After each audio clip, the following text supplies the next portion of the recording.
கர்த்தருடைய பரிசுத்த நாமத்திற்கு ஸ்தோத்திரம். இன்றைய நாளின் தியானத்திற்கென்று தெரிந்து கொள்ளப்பட்ட வேத வசனம் பரிசுத்த லூக்கா எழுதின நற்செய்தி நூல் 3ஆம் அதிகாரம் 9ஆம் வசனம். லூக்கா 3:9. இப்பொழுதே கோடரியானது மரங்களின் வேர் அருகே வைத்திருக்கிறது. ஆகையால் நல்ல கனி கொடாத மரமெல்லாம் வெட்டுண்டு அக்கினியிலே போடப்படும் என்றான். The axe lies ready at the root of the trees, and every tree that does not produce good fruit will be cut down and thrown into the fire. ஏற்கனவே மரங்களின் வேர் அருகே கோடரி வைத்தாயிற்று. நற்கனி தரா மரங்கள் எல்லாம் வெட்டப்பட்டு தீயில் போடப்படும் என்றார்.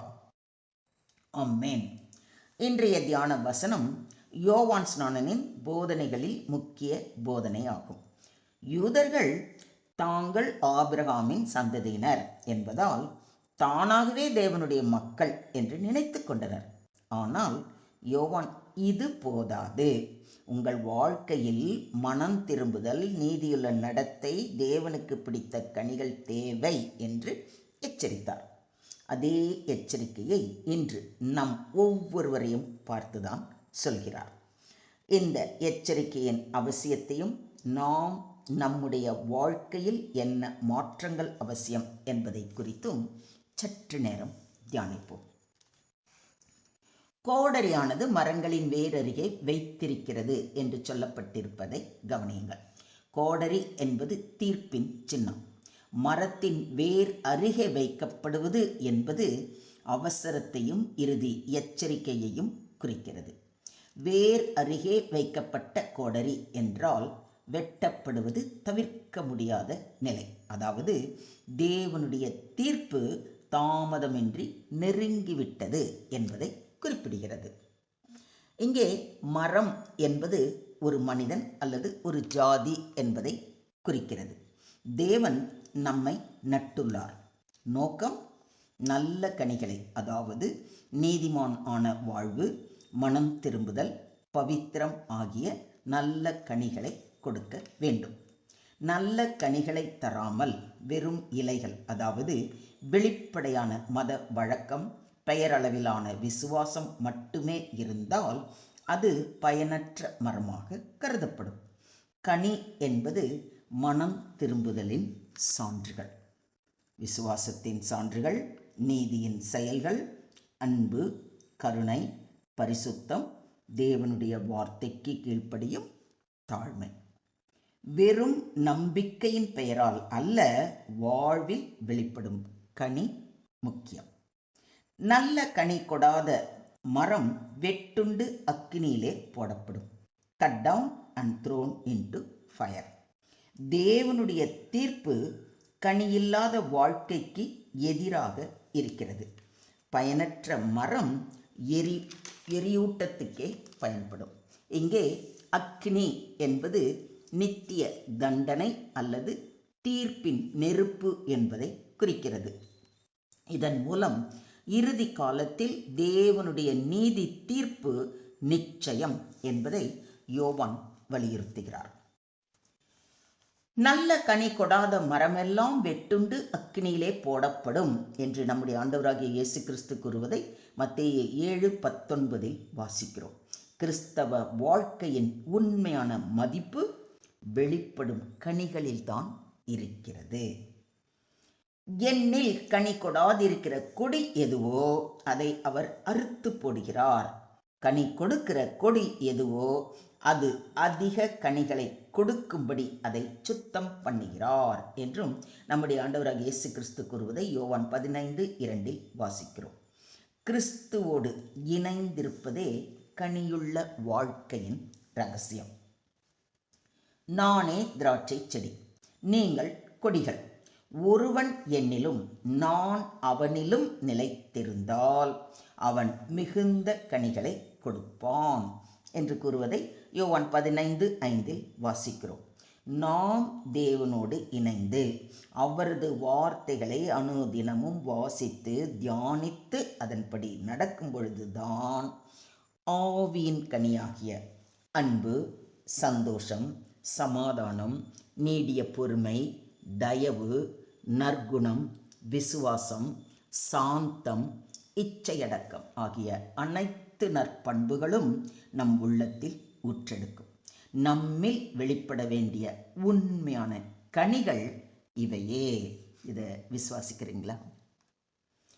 நாம் கனி கொடுக்கிற பிள்ளைகளாக இல்லாவிட்டால், அங்க அப்படி ஒரு லைன் வச்சிடறார் பாருங்க ஆண்டவர், தேவனுடைய ராஜ்யம் உங்களிடத்தில் இருந்து நீக்கப்பட்டு அதற்கேற்ற கனிகளை தருகிற ஜனங்களுக்கு கொடுக்கப்படும். எவ்வளோ திட்டவட்டமாக கூறியிருக்கார், கவனிச்சிங்களா? இது மத்தேயு 21:43 வாசிக்கிறோம்.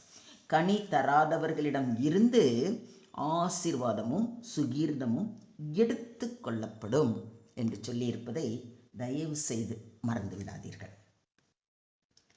நான் என் திராட்சை தோட்டத்திற்காக செய்யாத எந்த வேலை அதற்கு இனி செய்யலாம்?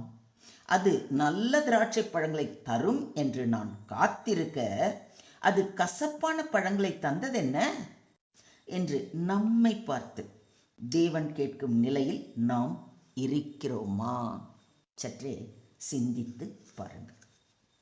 மொத்தத்தில் இன்றைய தியான வசனம் மூலம் நாம் கற்றுக்கொள்ளும் பாடம் நியாய தீர்ப்பினால் நெருங்கி வருகிறது. கோடரி வேரில் வைத்திருக்கிறது. தேவனுடைய பொறுமை அளவுக்கேற்ப மட்டுமே. நேரம் குறைந்து வருகிறது. இன்றே மனம் திரும்புவது அவசியம். பெயரளவிலான விசுவாசம் மட்டும் போதாது. உண்மையான கனி, நீதியும் அன்பும். வெறும் இலைகள், அதாவது வெளிப்படையான மத வழக்கம் தேவனுக்கு விருப்பம் இல்லை.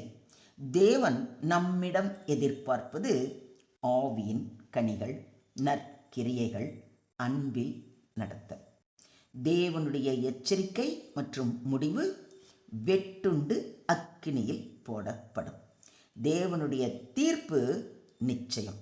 கனி தராத மரம் வெட்டப்படும். கனி தருகிறவர்கள் மட்டுமே நிலைத்திருப்பார்கள். தேவன் வெளிப்படையான மத வழக்கம், வம்ச மரபு, பெயரளவிலான கிறிஸ்தவம் ஆகியவற்றை காண்பது இல்லை. உண்மையான மனம் திரும்புதலை, நீதியின் கனியை காண்கிறார்.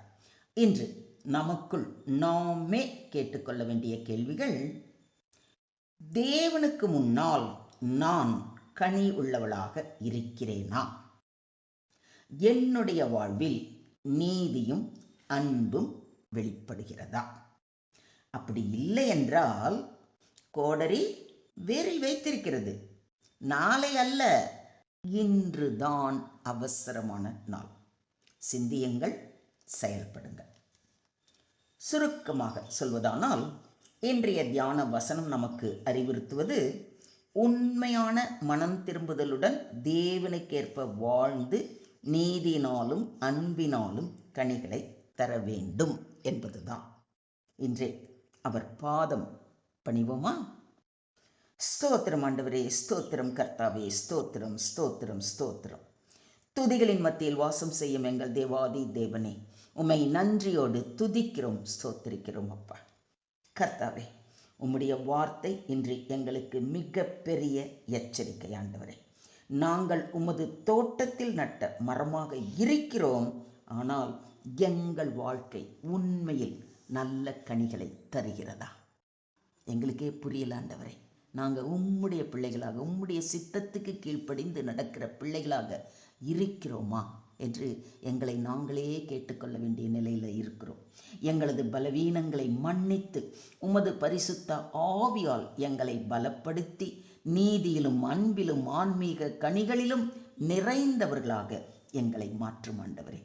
வெறும் இலைகளுடன் வெளிப்படையான மத வழக்கத்துடன் வாழாமல் மனம் திரும்புதலின் கனிகளை தருகிறவர்களாக எங்களை ஆக்கும்.